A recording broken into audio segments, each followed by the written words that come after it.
le professeur Cheikh Lo, biochimiste. Vous êtes biologiste, professeur à l'université Cheikh Anta Diop de Dakar. Les chiffres du jour sont encore effarants, avec 10 morts. Comment est-ce que vous pouvez comprendre avec la vaccination, comme seul issue en tout cas pour plusieurs experts en la matière, que les gens soient encore réticents au Sénégal face à la vaccination? Bonjour Pablo Laïder, bonjour Bakaba. Merci pour l'invitation. Donc comme vous l'avez dit, je pense que c'est vraiment le lieu d'en parler.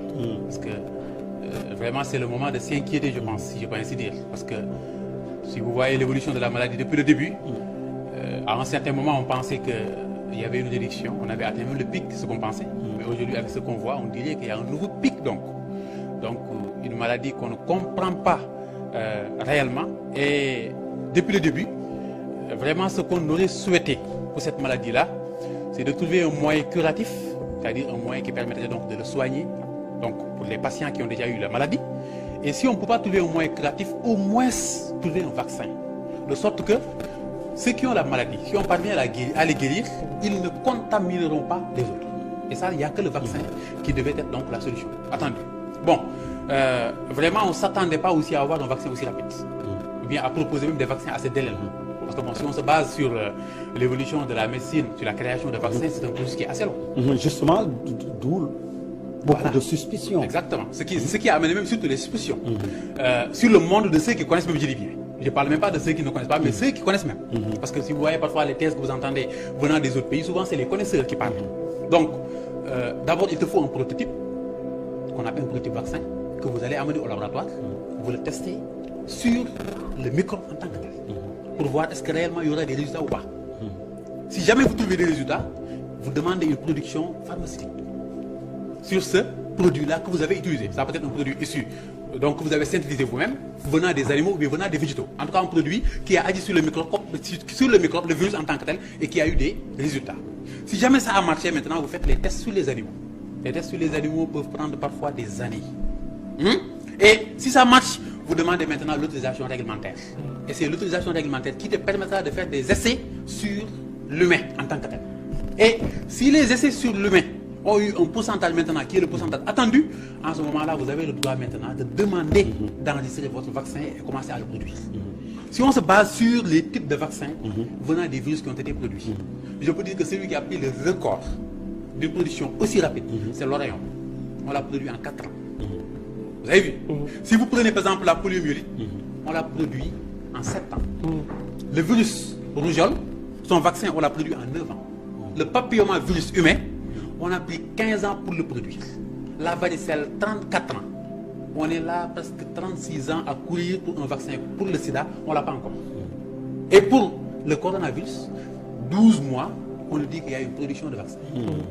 Donc là, ça paraît étonnant sur beaucoup de personnes.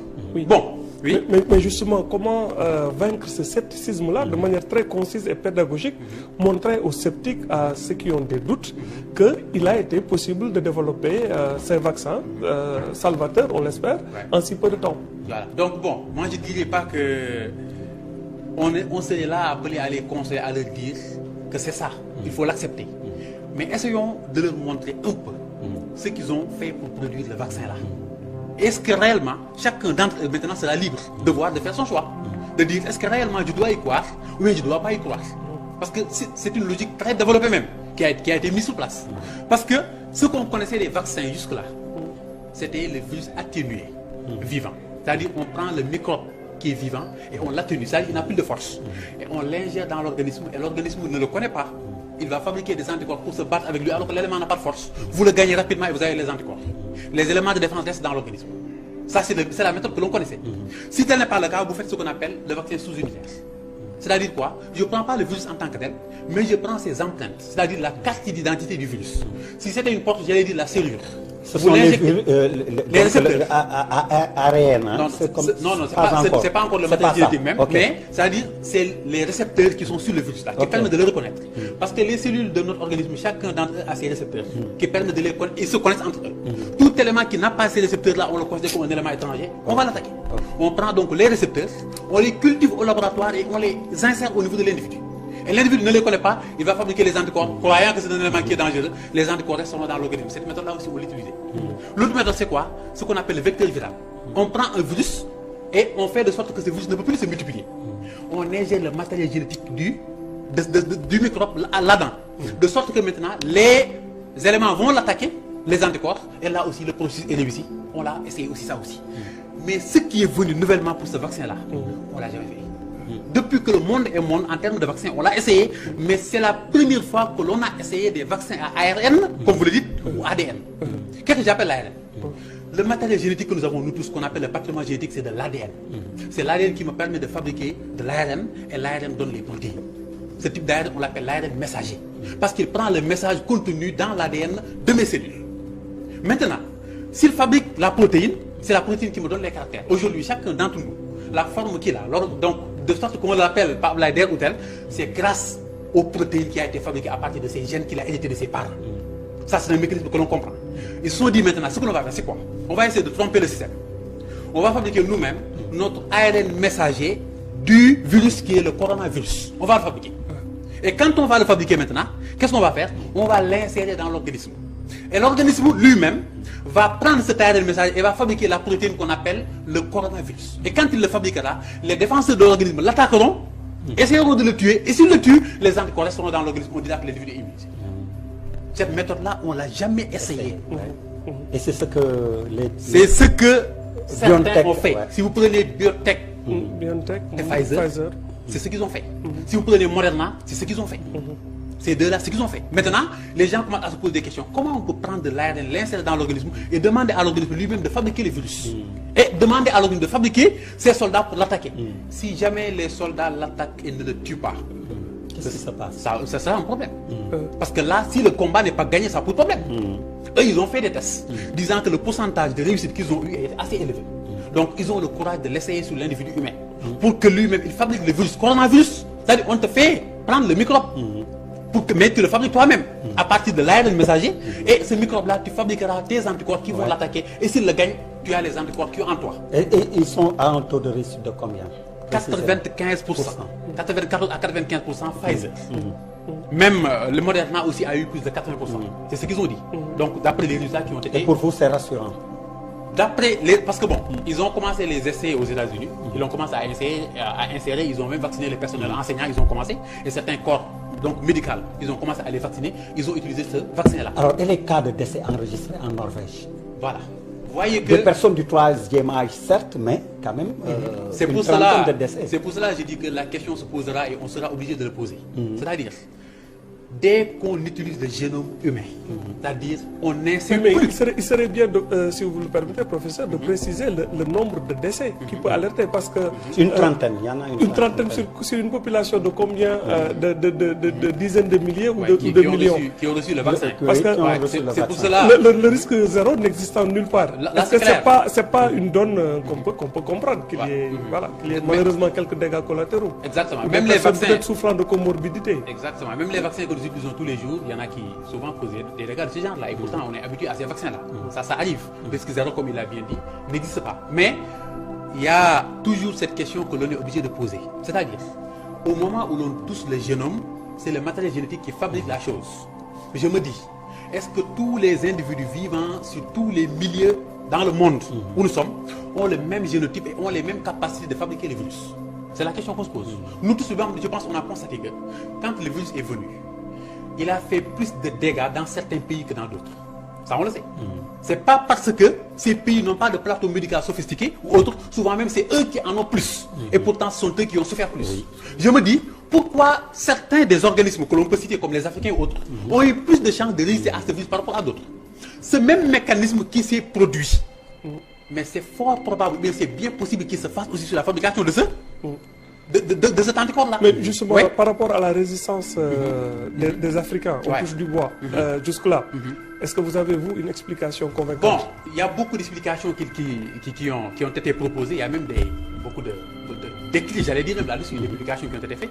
Déjà, depuis très longtemps, on avait des publications qui disaient que ceux qui sont familiers à notre ancêtre qu'on appelle l'homme de Néandertal, qui était en Asie, qui ont les gènes de cet individu-là, souvent c'est les Asiatiques et les Occidentaux. Et ceux-là, on a vu que ce sont eux qui ont été plus exposés à cette maladie par rapport aux autres qui n'en ont pas, et c'est les Africains. C'était l'inverse sur la peste. Quand il était là, c'est les Africains qui étaient plus exposés parce qu'ayant ces gènes-là par rapport à l'autre. Parce que la capacité que l'individu a à fabriquer des anticorps, à fabriquer des génomes, des éléments venant de son gène, dépend de l'individu lui-même. Qui est-il?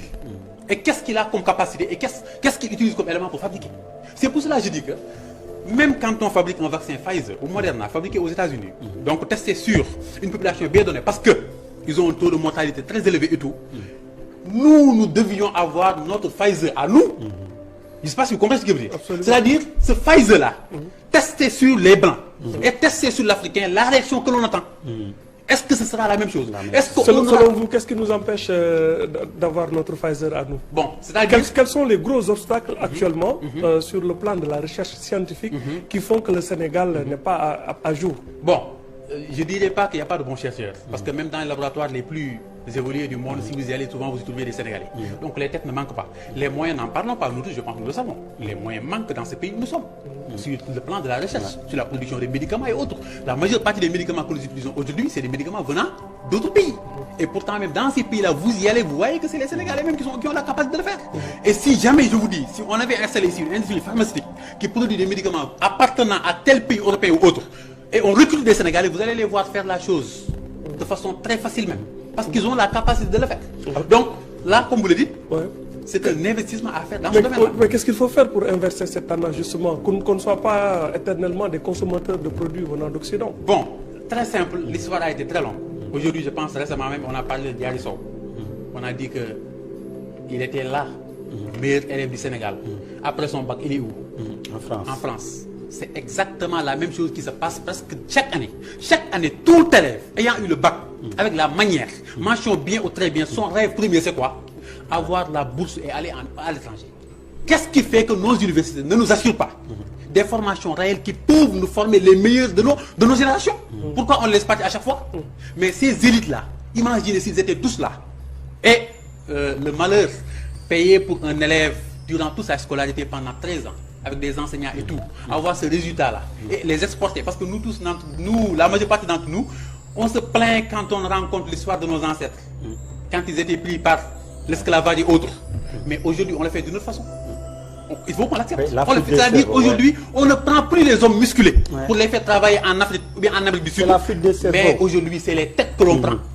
Tant qu'on ne croit pas en nous et formons les meilleurs de nos générations et mettre les moyens pour qu'ils nous produisent ce dont on a besoin, mais ces failles-là existeront continuellement. Alors docteur, puisqu'on parle des laboratoires, comment expliquez-vous l'échec de Pasteur qui a finalement abandonné le projet de vaccin parce que les résultats n'étaient pas probants? Pourtant, ce sont des majors, entre guillemets, en la matière. Bon, quoi qu'on puisse dire, parce que même en France, je pense que les vaccins produits par les Français, ce sont les vaccins produits par les Français, mais je veux dire même qui ont été tenus à l'échec.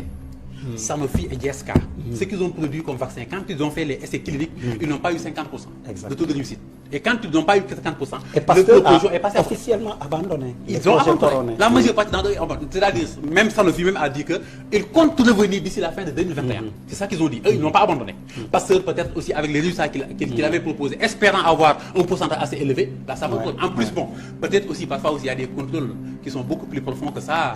Parfois aussi, qu'on n'arrive pas à comprendre. Là aussi. Alors, professeur, dites-nous, qui a besoin du vaccin? Bon, le vaccin, moyen préventif.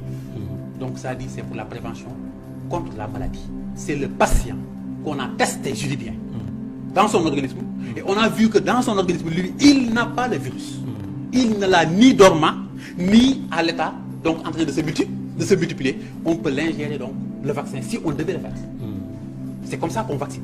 Maintenant, le problème qui se pose, comme vous l'avez dit tout à l'heure, c'est quel vaccin choisir et dans quel pays en fonction des localités où nous sommes.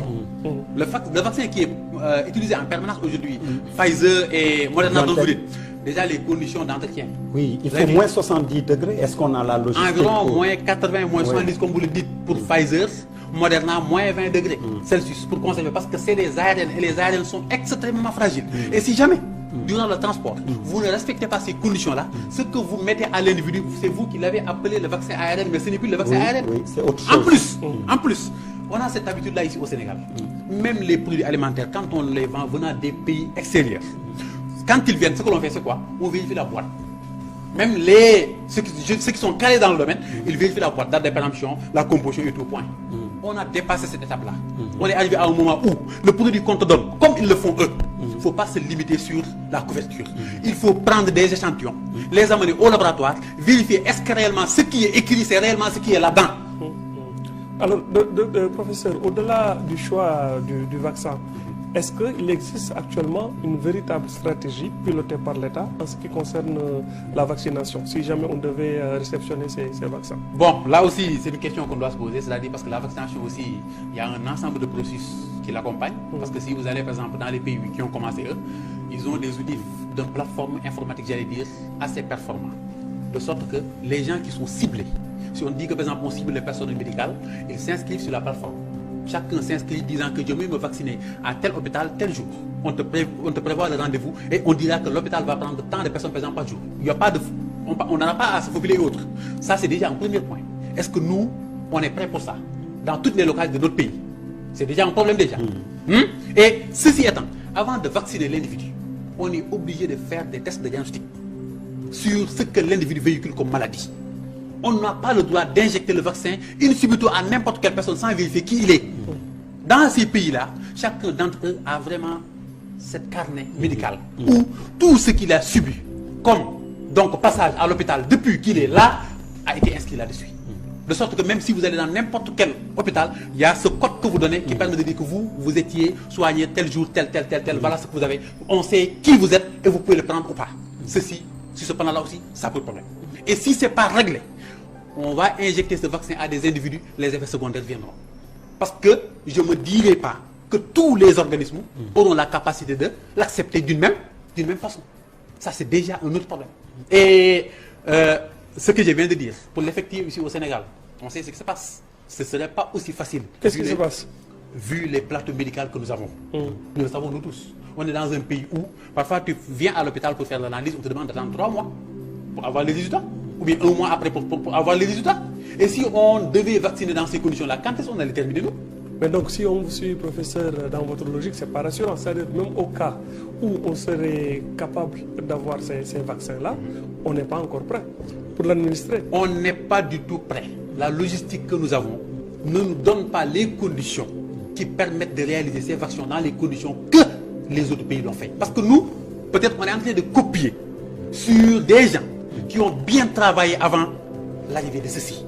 Ils ne sont pas mis à construire le vaccin ou bien fabriquer le vaccin seulement pour l'administrer sans se préparer à l'avance. Mais donc, si je vous comprends, Ouais. vous auriez recommandé le vaccin chinois qui est de 2,8 degrés. Si on devait choisir, Oui, le vaccin, de manière si on devait idéale, choisir, oui. le vaccin chinois, plus rassurant, Le 2,8 degrés pour le 2,8 conditionnement. degrés d'une part, Oui. mais d'autre part aussi, c'est pas un vaccin à ARN, Oui.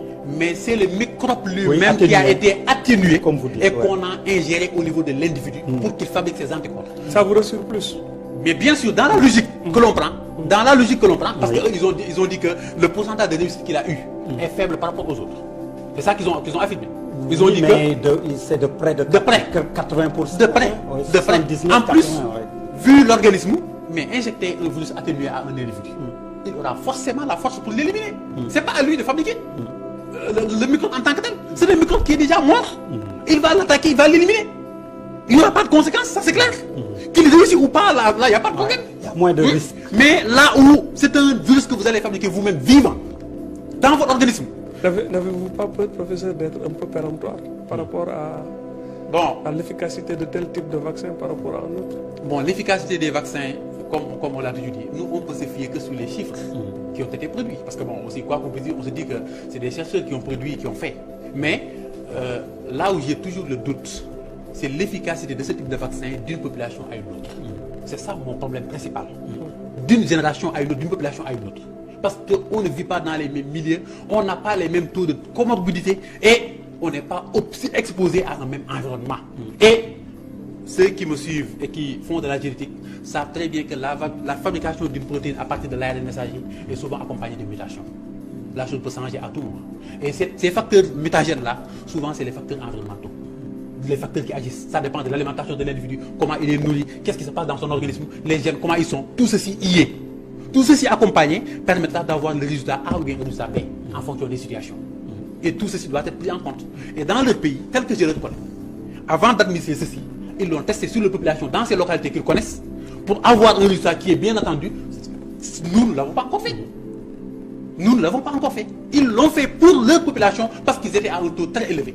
Mais nous aussi, même si on devait nous l'octroyer, il nous faut une phase de latence. On est obligé de passer à ces étapes-là pour nous rassurer que ceci marche ou bien ne marchera pas. Alors, jusqu'à quel taux, quel pourcentage auriez-vous recommandé qu'on essaie un vaccin, sachant que, par exemple, avec Patoroyo, le Colombien, le professeur Patoroyo à l'époque, avec 25% sur un vaccin contre le palu, certains ont dit, mais il faut essayer même si c'est 25%. Voilà. Bon, je me dis que le pourcentage que l'on va atteindre pour essayer, souvent je me dis que ça dépend de la localité et de l'évolution de la maladie. Parce que la situation où les gens qui utilisent tel vaccin sont, est-ce que réellement nous sommes là-bas ou pas? C'est la question qu'on doit se poser. Est-ce qu'à la place de se faufiler ou bien de se précipiter pour prendre ce vaccin-là, on n'avait pas d'autres nécessités qu'ils ont déjà conquis? Ça, c'est une question qu'on doit se poser.